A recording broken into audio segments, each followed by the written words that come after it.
Olá pessoal, sou Gesley Alves, sacerdote de Umbanda, e nós vamos para mais um React, tá bom?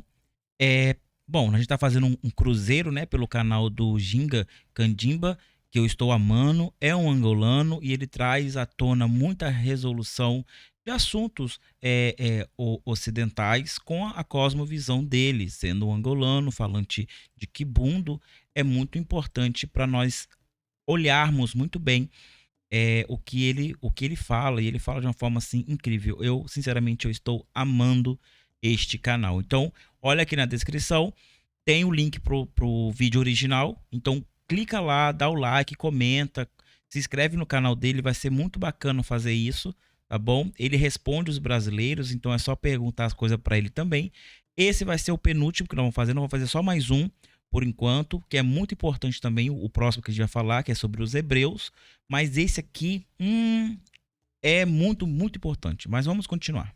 Vamos começar, na verdade, né? Saudações, meu pessoal, como estão? Como estão? Olha, vamos direto no assunto. É o seguinte, hoje eu vou falar exatamente sobre isto que estás a ver aqui, sobre a cruz chamada Cruz de Cristo.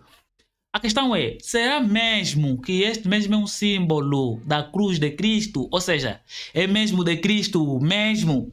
Será que as tribos ou os povos no mundo só começaram a conhecer após a história de Jesus, né? Porque representa a morte de Jesus na cruz. E isso as denominações cristãs utilizam, não é? Então essa questão, mano. Será que os nossos povos, a nossa tribo, começou a conhecer esse símbolo após a chegada do cristianismo apostólico grego-romano aqui em nossos territórios? Ou as nossas tribos já conheciam? E se já conheciam, qual é a história que está por detrás deste símbolo? Qual é a história que está por detrás desse símbolo que as nossas tribos aqui na África contam? É um símbolo muito recorrente na linha dos pretos velhos, né? Qual, mano? É disso que eu vou falar, ok? Eu não sou muito de pedir para o pessoal me seguir, mas já falando sobre isso, mano, siga-me aqui no TikTok, siga-me aqui no Facebook, siga-me aqui no Instagram e siga-me também aqui no YouTube. Principalmente no YouTube, mano. Faz favor, vamos fazer o canal do YouTuber crescer, já, mano. Faz favor, dá uma pilha aqui, já, mano. Pronto, vamos lá. Eu vou tomar aqui uma leitura de um dos livros escrito pelo Credo Mútuo, o grande ancião, o grande Kimbanda, Um grande quimbanda. Um grande estudioso que passou 40 anos só a estudar sobre muitas tribos africanas e foi até perseguido, coitado, foi silenciado, né, pelas forças ocidentais, porque ele trazia muitas questões ali que desmistificava, okay? Todos os mitos que os europeus trouxeram, muitas coisas. Então, Eis o motivo porque poucos falam, né? E quando falam, mas por que vocês não falam dessas coisas? Porque eles nos matam. É simplesmente assim. E não é diferente aqui não, tá? Não é. vou tomar aqui um trecho deste livro dele e vamos lá entender o que é que foi falado e a respeito das cruzes. Presta atenção nessa leitura. Vamos lá. A cruz já era conhecida dos místicos da África muito, muito antes da religião cristã ser estabelecida na Europa. E além disso, os vários tipos de cruzes foram usadas por curandeiros e místicos africanos para bons propósitos ou maus propósitos. As tribos acreditavam que a cruz feita de madeira, de marfim ou de metal era um objeto poderoso, possuidor de grandes magias, capaz de desintegrar poderes de cura ou renovação ou poderes de destruição ou morte. Existiam 3 tipos de cruz que os africanos ou as tribos aqui do nosso território africano usavam para cura. Havia a cruz em forma de T, não é? Tem uma cruz em forma de T, como está a ver aqui na tela, conhecida nos místicos ocidentais como a cruz de Tao. Então, era a cruz apropriada do tipo que dizem que Jesus foi crucificado. A cruz com hasta longa e braços curtos, não é? Por quê? Porque, tipo, antes da cruz de Cristo, antecede primeiro a cruz do Tao, ou a cruz T. Só depois é que vem a cruz que chamamos a cruz de Cristo, ok? E o nosso povo aqui já contava como está a tomar aqui a leitura. Essa cruz de Tau, ela também é considerada como a cruz de São Francisco, né? Quem é da escola cristã de São Francisco utiliza essa cruz também. E continuando o seguinte, então, havia a cruz não dita, conhecido pelos brancos como o Anki. O Anki, mano, ok? Que muitos pensadores ocidentais erroneamente assumem ter sido conhecido apenas pelos antigos egípcios ou na África Austral. Este Anki foi realmente conhecido por nosso povo como o nó da eternidade ou o nó da vida. Quem assistiu a minha aula sobre ancestralidade sabe muito bem sobre essa questão dos nós no destino do ser humano. Então, o Ankh aí é um símbolo justamente sobre isso. E foi usado até mesmo pelo povo Khoisan, ou seja, até os nossos irmãos Khoisans já utilizavam o Ankh, ok? Que erroneamente a Academia Ocidental vem dizer que era simplesmente um símbolo egípcio. Não, mano. Ok? E para fins de cura, os maiores usuários do Ankh foram os quase extintos Khoikhoi, ou pessoas Hotentotes. Também usaram esse símbolo do Ankh, ou a cruz do Ankh, ok? O Khoikhoi dizem que a cruz não dita representa a sua grande deus do sol. Os Zulus e Xhosas e os Uazes e outras tribos também falam a respeito dessa cruz do Ankh, ok? Que representa o deus do sol, o deus sol. Os povos de língua Nkoni da África do Sul também acreditavam em um deus sol que morreu. Olha aqui, é aqui onde entra já a cruz de Cristo também. Mano, presta atenção. Os povos de língua Nkoni, África do Sul, também acreditam em um Deus Sol que morreu todas as noites para renascer novamente todas as manhãs, que morria a cada tempo de frio e ressuscitava a cada tempo de calor. Eles acreditavam que este lindo filho de Deus Pai e Deus Mãe, que eles conheciam por vários nomes, havia perdido a perna esquerda em uma luta selvagem contra um dragão terrível com patas traseiras, as patas traseiras muito, mas muito longas do que as patas fronteiras. É aí onde vem a origem, por exemplo, e o verdadeiro símbolo da cruz, que chamam da cruz de Cristo. Essa cruz de Cristo representa a luta que esse filho de Deus, da deusa mãe, do Deus Pai, que veio e lutou contra o dragão, e lhe cortaram umas pernas nessa luta. E quando ele abriu as mãos abertas, formou a cruz, que chamam a cruz de Cristo, que as nossas tribos contam muito antes da presença do cristianismo na África, muito antes do europeu trazer o cristianismo aqui. Essa história já era contada e é contada por muitas tribos até ainda hoje, né? Não, e a gente já tem vários relatos, né? O próprio Egito tem várias histórias de avatares que nascem de uma mulher virgem, que se torna um grande messias, que morre, ressuscita depois de 3 dias. Isso aí já temos bastante já no imaginário popular. Continuando, o símbolo de esse lindo Deus do Sol, esse Deus herói e portador da paz, também era a cruz não dita, que os Zulus chamam de Mlenze Munye. Os Uazes chamavam ele como Lente Munye. O nome Lente Munye significa o de umas pernas, aquele que tem uma perna, ok? Aliás, quando os africanos viram a cruz que os missionários costumavam pendurar no pescoço, eles imediatamente reconheceram como um símbolo do Deus eterno, com uma perna que morreu e nasce de novo, para todo sempre. E eles respeitavam os missionários como mensageiro deste Deus. E por isso que, em algumas partes da África, os missionários foram chamados de um nome que também é um dos muitos nomes de Deus Sol africano, Muruti. Muruti também é um dos nomes de Deus Sol africano. Quando eles viram já, estás a ver, os católicos viram com aquela cruz, eles reconheceram essa cruz como símbolo daquele Deus que lhe cortaram do filho daquele Deus que lhe cortaram umas pernas. Nada a ver com Jesus Cristo que morreu aqui na Galileia ou aqui na Ásia, né? Continuando.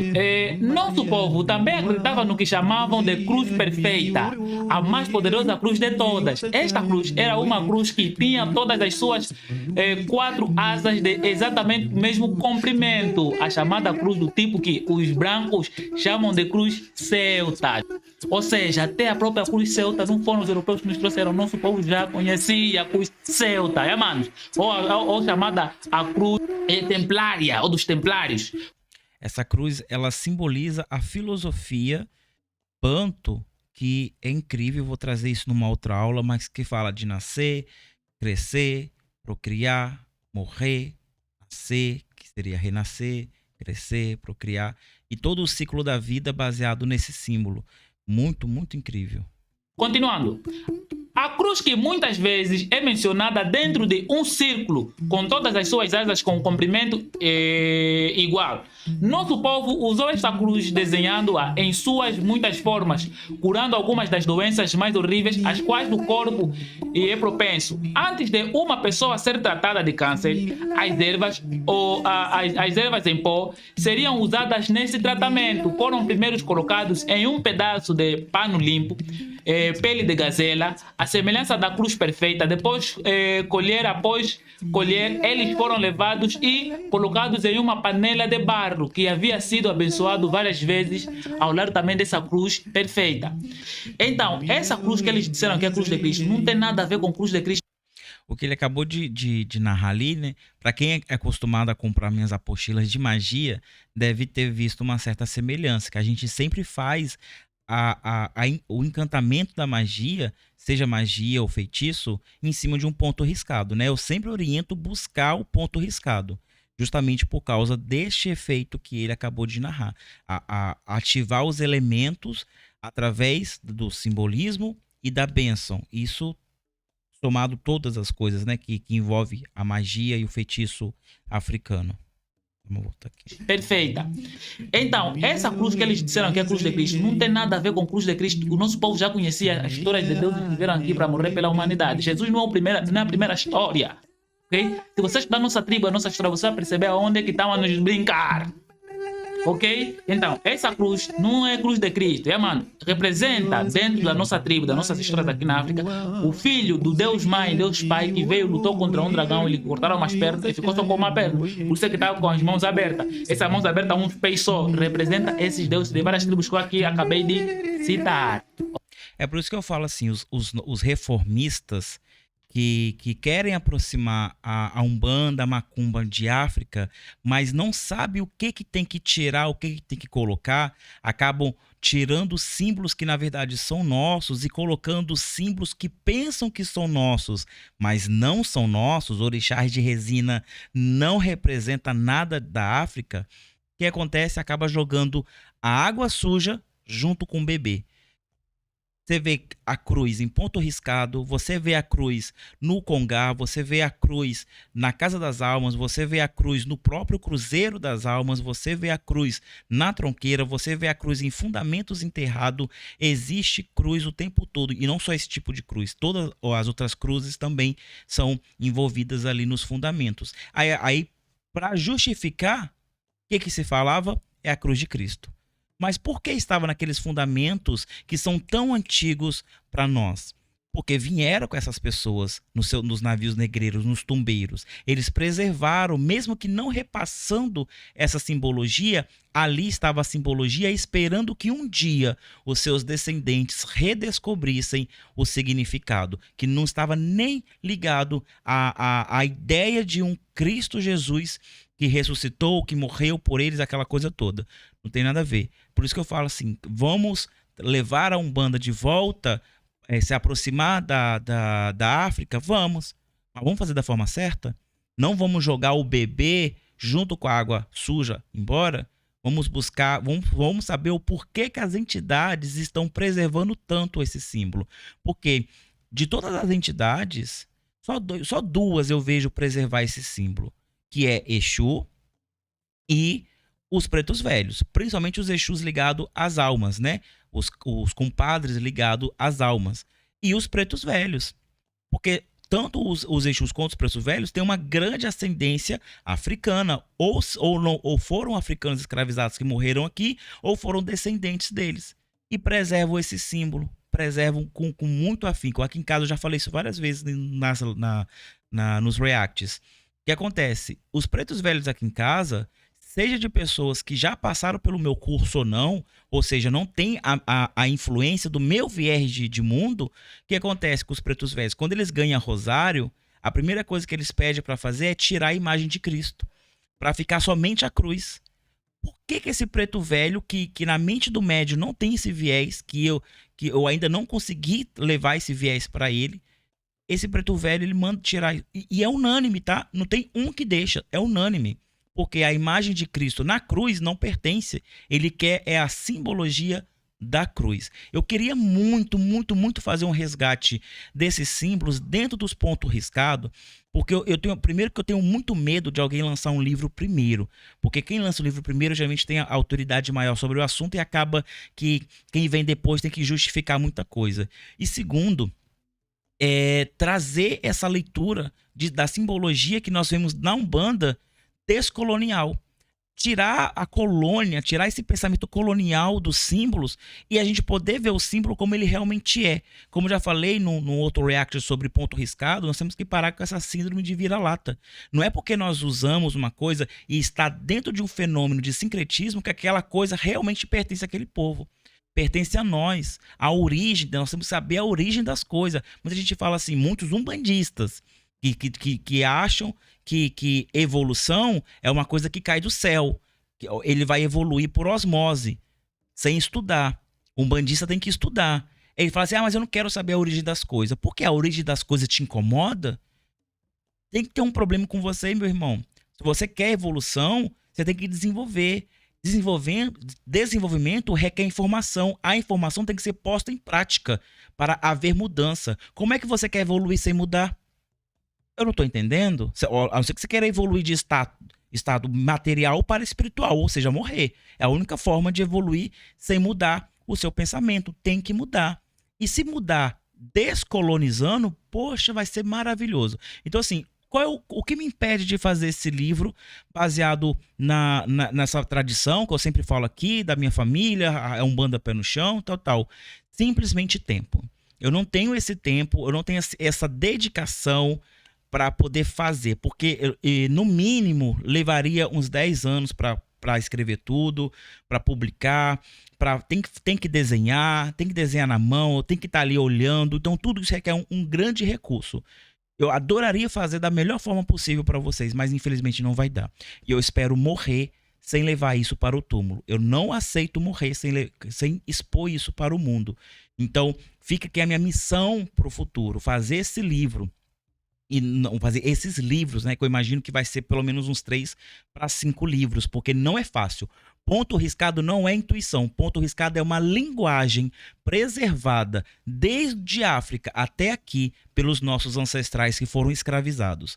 Pare com essa bobeira de intuição. Isso aí, negócio de intuição é coisa de bobão. Isso aí é coisa, deixa pro povo que gosta de tomar remédio controlado para lá. Sem querer ofender ninguém, mas já ofendendo porque eu já me exaltei aqui. Mas vamos lá. Vamos deixar esse negócio de intuição para lá. Você precisa de informação. E através da informação, o seu ancestral, o seu guia espiritual, a sua entidade vai se manifestar e te dar a luz do conhecimento. Porque por falta de conhecimento, o meu povo perece. Tá bom? Não é por falta de intuição, não. Tá? Os fenômenos porque tem muito macumbeiro que espera que o anjo desça, né, para revelar as coisas para ele. Não, você vai ser uma mãe virgem. Isso aí acontece não, tá? Não acontece, não vai acontecer conosco não, tá muito longe para isso acontecer. Vamos ficar esperto, deixa a intuição ser trabalhada da forma correta, mas pare de fantasiar. Vamos para o mundo real. Se conecte à sua ancestralidade, exercite a sua mediunidade e tenha o pé no chão. Seja racional. Não vamos distorcer a nossa simbologia. Nós estamos perdendo cada vez mais poder, autoridade espiritual por causa dessas bobagens vinda com o reformismo. Eu não sou contra o reformismo, ao contrário, eu sou super a favor. Eu só sou contra jogar o bebê fora junto com a água suja. Tá bom? Orixá de resina não representa a África. Se quer fazer reformismo africano, vai estudar África, vai estudar o povo banto que vieram para cá e criaram as religiões que hoje nós consideramos macumba. Tá bom? Vamos lá.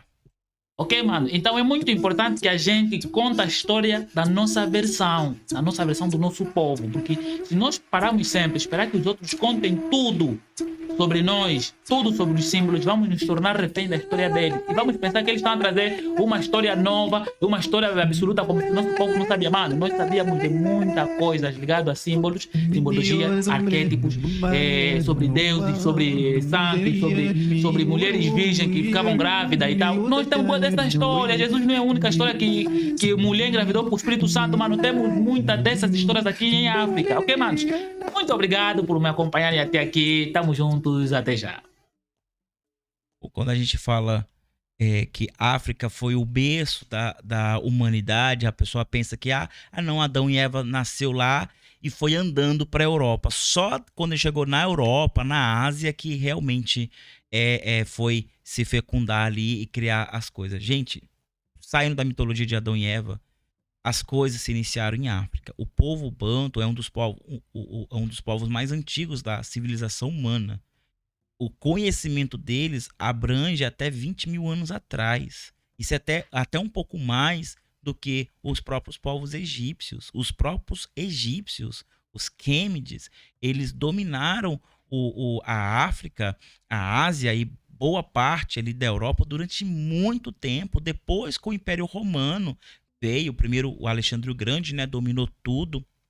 Depois redistribuiu as coisas, depois veio o Império Romano, se fortaleceu, e o Império Romano sobreviveu só por causa do Império Egípcio. Sem o Império Egípcio não haveria Império Romano. Depois, com a queda de Roma, o que vai ter os mouros na Europa, dominando a Europa inteira. Quem vai educar o novo europeu, os saxões que vão formar a Europa que nós conhecemos hoje, foram os mouros, esses negros que estavam lá. E as primeiras bulas papais emitidas pela Igreja Apostólica Romana foi desapropriando os mouros de autoridade na própria Europa. Então, desde o começo, a intenção era realmente tirar os negros da Europa e fundar ali uma colonização, um império mesmo daquele pessoal, que no caso eram os saxões, tal. A gente vai ter que estudar aí a formação da Europa e tudo mais, mas antes disso tinha os mouros. Porque quando vão contar a história da Europa, eles tiram os mouros?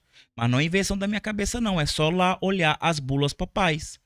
As bulas papais estão lá intactas, é só ler. Porque eles são citados lá, mas na hora da história não é citado. Quem foi que ensinou a tecnologia, a cultura, a arte, a higiene, a economia através de uma moeda corrente? Quem desenvolveu a Europa foram os mouros. Aí depois que eles que estavam muito bem, porque eles vieram da mazela da queda de Roma, eles estavam muito bem, eles expulsam os mouros de lá. E é quando começa a guerra santa por Israel. E depois que eles perderam a Guerra Santa de Israel, que eles foram travados no caminho da Rota da Seda ali, eles não conseguem fazer comércio com ninguém. Depois que eles fazem isso, eles perdem esse contato com o comércio, porque os muçulmanos eles fazem uma barreira ali, não deixa passar. O que eles fazem? Eles têm que descer a África através dos mares. Então eles vão descer, vão passar o Mediterrâneo e o que eles vão encontrar? A África subsaariana. E aí começa, opa, esse pessoal aqui é diferente, esse pessoal aqui não é aquele pessoal forte, guerreiro, poderoso, como o império lá em cima, não. Esse pessoal aqui é mais pacífico. Eles têm uma filosofia de agregar as pessoas e de ser bons anfitriões. Então vamos aproveitar disso para dominá-los, para pegar essa fraqueza deles e subjugá-los, e assim começa todo o período da escravização humana africana no século XIV. Então, sim, o mundo não nasceu ontem, mas essa história de Europa, ela é bem recente quando se compara a história africana com a história da Europa. Tomemos muito cuidado, porque a gente mistura muitas coisas e não sabe a origem delas. A gente quer argumentar com coisas, com eventos que aconteceram ontem, sendo que a gente está tentando rebuscar acontecimentos, fatos que aconteceram há 15 mil anos atrás, há 20 mil anos atrás, porque um povinho que surgiu 2 mil anos atrás, são bebês na história da humanidade, estão subjugando, reinventando a história de um povo que está aqui, ó, há mais de 20 mil anos atrás, tá bom? Vamos nos aprofundar, vamos ler, porque não acho justo a gente fazer essa limpa na Umbanda, nesse reformismo africano, mas não saber o que tirar e o que colocar. E acaba colocando o que não deve e tirando aquilo que também não deve. Bom, é isso aí. O link do canal original do Dinga Candimba está aqui na descrição. Clica, vão lá, vão se inscrever, vão comentar lá no vídeo dele para ajudar o nosso irmão também. E Aqui no comentário fixado tem um link para você ir para a aula, uma aula grátis para você, que é justamente sobre a ancestralidade africana no contexto brasileiro e no contexto da macumba brasileira. Vai lá, aproveita, será um prazer. Até mais. Tchau, tchau.